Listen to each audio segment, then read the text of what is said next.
Saudara-saudari, adik-adik, Bapak Ibu, para sahabat Tuhan Yesus di Paroki Santo Yosef Medari dan di Stasi Santo Tomas Yegan, juga para sahabat Tuhan Yesus dimanapun Anda berada, berkat dalam salam semangat, sehat selalu, tetap berbahagia, tekun berbuat baik. Kembali marilah kita belajar ilmu sejati pada hari Jumat tanggal 9 Juni tahun 2023, hari biasa pekan ke-9.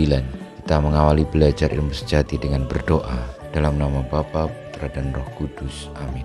Allah Bapa Maha Rahim, sehatkanlah kiranya perbuatan kami dan ajarilah kami mengimani Yesus Kristus, dan semoga kami Kau jadikan putra dan putrimu yang pantas dengan pengantaran Tuhan kami Yesus Kristus Putramu yang hidup dan berkuasa bersama Dikau dalam persatuan Roh Kudus Allah sepanjang segala masa.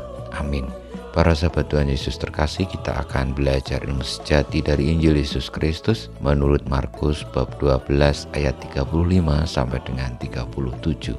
Pada suatu hari Yesus mengajar di bait Allah, katanya, bagaimana ahli-ahli Taurat dapat mengatakan bahwa Mesias adalah anak Daud?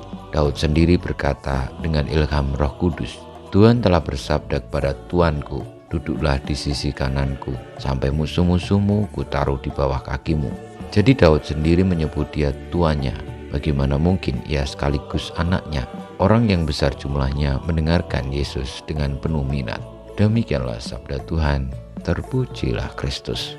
Para sahabat Tuhan Yesus yang terkasih, pembahasan tentang Daud di bangsa Yahudi tentu selalu menarik, karena Daudlah raja yang agung yang diharapkan oleh orang Yahudi mendapatkan kejayaan untuk bangsa Yahudi.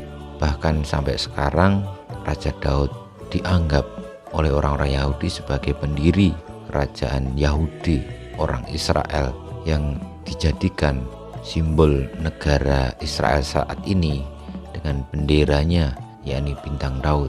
Orang Israel tetap meyakini bahwa Mesias muncul dari keturunan Daud, yang oleh kisah heroiknya Daud juga menjadi bagian orang yang terpilih dari bangsa Israel untuk menyelamatkan umat Israel, membebaskan dari perbudakan, dari penderitaan, dan membawa kepada kemakmuran. Orang Israel percaya bahwa Mesias muncul dari keturunan Daud, maka disebut sebagai anak Daud.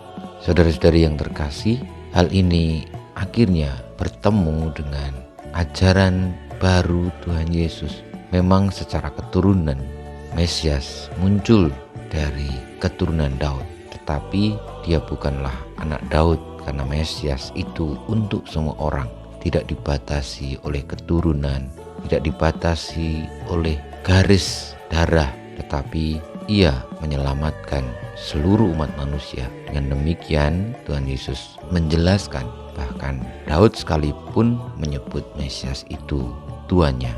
Saudara-saudari yang terkasih, marilah kita membuka hati akan Mesias Tuhan kita Yesus Kristus, yang memang hadir di antara umat Israel sebagai orang Yahudi. Tetapi sebenarnya Tuhan Yesus mengatasi jauh dari sekedar keturunan orang Yahudi, tetapi dia adalah anak manusia. Dia adalah penyelamat semesta, ras manusia, supaya lalu terarah kepada keselamatan, kebenaran, kehidupan, yakni Allah sendiri. Semoga kita terbuka hatinya dan boleh untuk menerima pewahyuan itu dengan terus bertekun mengikuti Sang Mesias demi keselamatan sesama dan semesta. Kemuliaan pada Bapa dan Putra dan Roh Kudus, seperti pada permulaan, sekarang, selalu, dan panjang segala abad. Amin. Ya Yesus, jadikanlah hati kami seperti hati-Mu, Tuhan, bersama-Mu dan bersama Roh-Mu kita semua, hidup kita, perjuangan kita untuk percaya, taat, setia kepada Sang Mesias Tuhan kita Yesus Kristus, senantiasa dibimbing, dilindungi, diberkati Allah yang Maha Kuasa, Bapa, Putra dan Roh Kudus.